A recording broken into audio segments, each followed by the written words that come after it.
ভোলায় গৃহবধূর রহস্যজনক মৃত্যু, বিছানায় নিথর দেহ, স্বামী শ্বশুরবাড়ির লোকজন পলাতক, পরিবারের দাবি পরিকল্পিত হত্যা। বিস্তারিত থাকছে প্রতিবেদনে। ভোলা শহরের উকিলপাড়া এলাকার একটি ফ্ল্যাট বাসা থেকে মিতু আক্তার নামে এক তরুণ গৃহবধূর মরদেহ উদ্ধার করেছে পুলিশ। বৃহস্পতিবার ৪ জুন সকালে তার নিথক দেহ উদ্ধার করা হয়। এ ঘটনায় পুরো এলাকায় শোকের ছায়া নেমে এসেছে।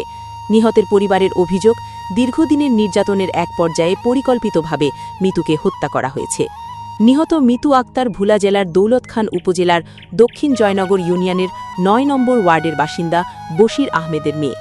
তার মৃত্যুর খবর ছড়িয়ে পড়তেই স্বজনদের আহাজারিতে ভারী হয়ে ওঠে পরিবেশ। পারিবারিক সূত্রে জানা যায়, প্রায় ৫ বছর আগে দৌলত খান উপজেলার চরপাতা ইউনিয়নের মাস্টারবাড়ির বাসিন্দা শামসুদ্দিন মিয়ার ছেলে সোহাগের সঙ্গে মিতুর বিয়ে হয়। তাদের সংসারে রয়েছে ২ বছরের একটি কন্যা সন্তান। কিন্তু বিয়ের পর থেকেই যৌতুকের দাবিতে মিতুর ওপর নেমে আসে নির্যাতনের ঝড়। অভিযোগ রয়েছে, মেয়ের সুখের আশায় মিতুর পরিবার বিভিন্ন সময় নগদ অর্থ, টেলিভিশন, ফ্রিজ সহ প্রয়োজনীয় আসবাবপত্র দিয়ে সংসার সাজিয়ে দিলেও থামেনি নির্যাতন, বরং দিনের পর দিন শারীরিক ও মানসিক নির্যাতনের শিকার হতে হয়েছে তাকে।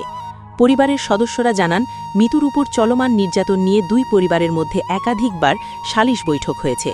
বিষয়টি এক পর্যায়ে থানা পুলিশ পর্যন্ত গড়ায়। পুলিশ কয়েকবার মীমাংসার চেষ্টা করলেও মিতুর জীবনে শান্তি ফিরে আসেনি। নিহতের স্বজনদের ভাষ্য অনুযায়ী, বৃহস্পতিবার সকালে মিতুর স্বামী সোহাগ ফোন করে তার শাশুড়িকে জানান মিতু গুরুতর অসুস্থ, দ্রুত বাসায় আসার জন্য অনুরোধ করা হয়। খবর পেয়ে বাবা মা ও আত্মীয় স্বজন ছুটে এসে দেখেন বিছানার ওপর নিথর পড়ে আছে মিতুর দেহ। কিন্তু ততক্ষণে স্বামী সোহাগ এবং শ্বশুরবাড়ির অন্যান্য সদস্যরা বাসা ছেড়ে পালিয়ে যায়। এই দৃশ্য দেখে ভেঙে পড়েন মিতুর মা বাবা।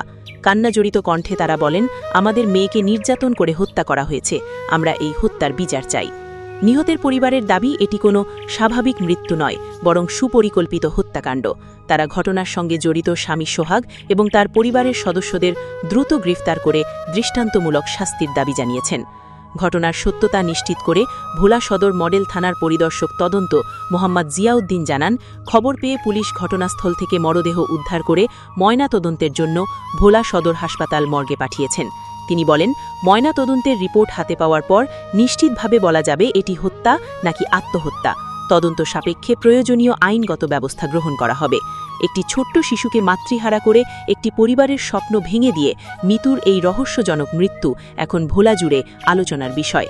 স্বজনদের একটাই প্রশ্ন, মিতুর মৃত্যুর প্রকৃত রহস্য কি উদ্ঘাটিত হবে, আর দোষীরা কি আইনের আওতায় আসবে?